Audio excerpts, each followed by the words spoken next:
Oh boy, I just got out of focus as soon as you walked in. Of course it did. Okay, alright, so it sure was a hassle getting this thing to CP Wonder. I can't wait to finally sit down and experience the games of the olden time, you know? Oh man, this is gonna be so much fun.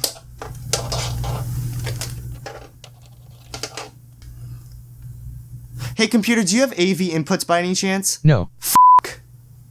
Wait, are we bleeping out the curse words now? Yes. Fuck! Have you ever wanted to preserve gaming past and maybe play it a bit, but then the HDMI port on new TVs just said fuck you? Yeah, modern hardware works pretty well in this modern age, but for some reason, retro gaming is just very hard to get right. This leads to things like re-releases, clone consoles, and heavy amounts of emulations, both from the companies producing these games and from random websites on the internet. And while those are fine solutions, none of them are being played on the original hardware the games were made for. Some that can be a turnoff, but in other cases, it's the only way to play these older generations of games. Have you ever tried to hook up an older console to a newer TV? There's of course the problem that the more new TVs get, the less they're gonna have optimization for old hardware. Things like stripping out the AV and component ports and just using HDMI because that's what we're all used to nowadays. But even before they stripped these features away, TVs weren't friendly to older consoles. If you had a widescreen TV with AV ports, you wouldn't be able to play games in their respectful aspect ratio. This is because TVs were built to make the image fill up the entire screen. So instead of getting this, you get this monstrosity. Plus, TVs that are like this often have the gamer's nightmare of input lag. Yeah, I just shit my pants. See, sometimes it's not really that noticeable, and other times I can make a whole damn sandwich between the button press and the action on screen. And the worst part is that I haven't got a clue as to why this happens. It just amazes me how newer technology can fuck up more than how it used to be. Plus, the way these games look can be affected as well. Playing on an old CRT can hide the imperfections, making the game look great, but when everything is shown to you clear as day, it can be very ugly. Plus, games can sometimes even look more blurry as the resolutions on these TVs exceed what the games are, so scaling up a low-res image like that can make it look very washed out. That's like the one thing people care about when playing these games. They want to be able to play them without them looking like melting, rotting cheese. So what can you do to prevent that? Certainly companies in this market have tried to optimize gaming for this area, right? Well, retro gaming is looked at as a way to make money because instead of trying to create add-ons for older consoles, they make whole new consoles with many downsides. These are called aftermarket or clone consoles. These try to emulate what the old consoles did and make them work with newer TVs. In some cases, these can be great, while in others, they can be very dull. One thing that's for certain is that you can almost guarantee them working with no input lag, making games playable, but on the look sides is where things get tricky. Sometimes you'll get a super clean image in the right aspect ratio, or you'll get a super clean image in the wrong aspect ratio. Yeah, just like the TVs, these consoles will force the aspect ratio to 16:9 for whatever reason. If you go for ones that dump the ROM, like the Retron 5, you'll get that aspect ratio, but you will also be at a loss for certain things, like repo carts, and even the fact that you're not technically playing from the real hardware. What companies like Nintendo and Sony have been doing, however, is re-releasing a smaller form of the consoles that have preloaded games on them. Meaning official emulation. I mean, it just shows how much of a hypocrites they're being when they don't want you to emulate, but yet they'll sell it back to you in the form that they don't want you using. And yet somehow, we just don't have a problem with it. These little emulation boxes boast features that you'll only really find on them. For one, these games are locked at 720p in their respective aspect ratio, but you can also switch to a pixel perfect mode in the Nintendo ones. This makes it so games run in the aspect ratio they were meant to be in, and for some that's great, but in my opinion, things just looked a little too squished. There's also a CRT filter you can apply, but fake CRT just never really works too well. Sometimes an emulation box can come from the companies that never really meant to have that feature. The Ouya, for example, runs on an Android operating system, and there are plenty of emulators you can just download on that thing. Or another instance is the Xbox One. Oh, fuck, that water's disgusting.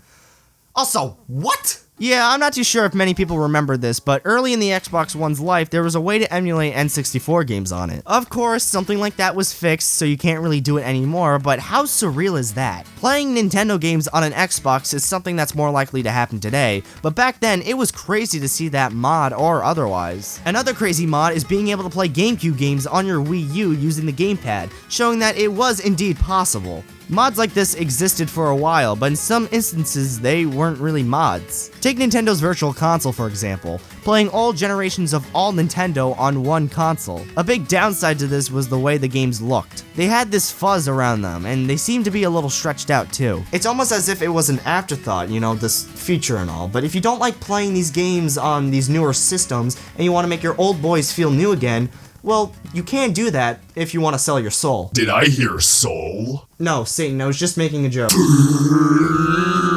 Fuck. If you don't know what I'm talking about, stuff like this can get expensive. Modding the console and plugging a device in for upscaling. Let's go over the modding since it's the quicker of the bunch. Since older consoles tend to crap out from time to time, people take it upon themselves to mess with the internals of the console just to make it work again. However, while they're all in there and stuff, why not just slap an HDMI port onto it just for convenience? Okay, it's not that easy, but in most cases, it's worth it. You're playing the original games in HD on its original system. That way, you don't need to rebuy the games you already own, and you can continue collecting knowing that you'll actually play them with the utmost quality. That sounds great! I can finally play the piece of shit games I own in HD finally. Man, let me just see how much these consoles cost. Jesus! Yeah, these things can get stupid expensive. Now, if you want, you can buy the boards and install them yourself, but if you're like me and you can't mod consoles for shit, it's better just to hire for an installation service, but for that, you need to also buy the boards along with it. Plus, on top of that, you need to pay for shipping and handling, and there's also the fact that your console can still be bricked from a little thing called human error. You can be the best at what you do, but you can still make the mistakes because nobody's perfect, so there's always a small chance that someone or something will fuck up. I can't have that happen to my little ones. I mean, this one's just starting to learn how to speak. Man, if only there was a way I could plug something into them and not have the risk of damaging them along the way.